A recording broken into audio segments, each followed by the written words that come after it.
జిల్లాలోని విద్యుత్ సబ్ కార్యాలయంలో గత 8 రోజుల నుండి విద్యుత్ ఆర్టిసన్ ఆన్మ్యాన్ మరియు పీస్ రేట్ కార్మికుల సమస్యలు పరిష్కరించాలని డిమాండ్ చేస్తూ గత 8 రోజుల నుంచి నిరాహార దీక్ష నిర్వహిస్తున్నారు. అక్కడ కార్మికులు ఉన్నారు, వారితో మాట్లాడించే ప్రయత్నం చేద్దాం. వాళ్ళ ఏ సమస్యలు ఉన్నాయో ఒకసారి అడిగి తెలుసుకునే ప్రయత్నం చేద్దాం. నమస్కారం సార్, నా పేరు కృష్ణమాచారి. నేను state 1104 union state assistant general secretary. Sir, మా యొక్క డిమాండ్స్ ఏమనగా మేము గత కొన్ని సంవత్సరాలుగా ఇందులో ఆర్టిజన్ కార్మికులుగా పనిచేస్తున్నాము.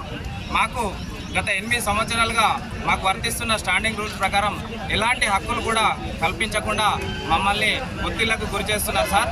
ప్రస్తుతం మేము చేస్తున్న డిమాండ్లు ఏంటంటే, ఇప్పుడు వర్తిస్తున్న స్టాండింగ్ రూల్స్ ఏవైతే ఉన్నాయో అవి మా హక్కులను కాలరాసే విధంగా ఉన్నాయి కాబట్టి వాటిని రద్దు చేసి ఆర్టిజన్ కార్మికులకు వారి చదువుకు తగ్గ ఉద్యోగం కల్పించాలని, అదేవిధంగా మిగతా ఏదైతే రెగ్యులర్ ఉద్యోగులకు వర్తిస్తున్న స్టాండింగ్ రూల్స్ కూడా అవి మాకు ఇంప్లిమెంట్ చేయాలని మేము కోరుకుంటున్నాము.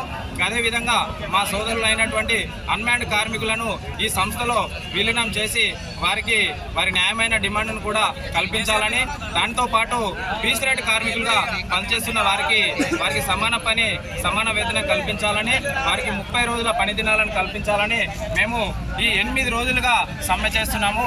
కానీ ప్రభుత్వం కానీ యాజమాన్యం కానీ మాకు ఎలాంటి స్పందన తెలపకపోవడం మా కార్మికుల పక్షాన చాలా బాధను వ్యక్తం చేస్తున్నాము. మాకు ఇప్పటికైనా ప్రభుత్వం కానీ యాజమాన్యం కానీ స్పందించి మాతో చర్చలు జరపాలని మేము విన్నవించుకుంటున్నాము. లేని పక్షంలో మేము ఈ సమ్మెను ఇంకా ఉధృతం చేయడానికి కూడా మేము మా పక్షాన తెలియజేస్తున్నాము. ఇప్పటికైనా కొంతమేర మాకు ఏమైనా ఆశలు ఉన్నాయంటే ప్రభుత్వం కానీ యాజమాన్యం కానీ మాతో ఇప్పటికైనా చర్చలు జరిపే అవకాశాలు కల్పిస్తారేమో అనే చిన్న ఆశతో మేము ఈ సమ్మెను నిర్వర్తిస్తున్నాము. ఈ సమ్మెకు పూర్తి స్థాయిలో ఏదైనా మంచి కానీ చెడు కానీ జరిగితే ప్రభుత్వము యాజమాన్యమే వహిస్తుంది బాధ్యత అని చెప్పేసి మేము తెలియజేస్తున్నాము.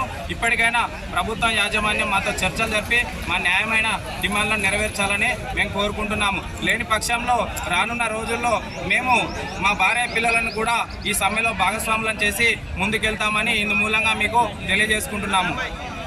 అన్ని అర్హతలు ఉండి ఆర్టిజన్లుగా విలీనం కాని కార్మికులను వెంటనే విలీనం చేయాలని చెప్పి, అదేవిధంగా ఆర్టిజన్లు విలీనం కాని కార్మికులను ఆర్టిజన్లుగా విలీనం చేసుకోవాలి, వెంటనే 2026 వేతన సవరణ వెంటనే అమలు చేయాలని చెప్పి ఇక్కడ ఉన్న కార్మికులు కోరుతున్నారు. రాష్ట్ర ప్రభుత్వం దిగొచ్చి మా కార్మికుల సమస్యలు వెంటనే పరిష్కరించాలని కోరుతున్నారు.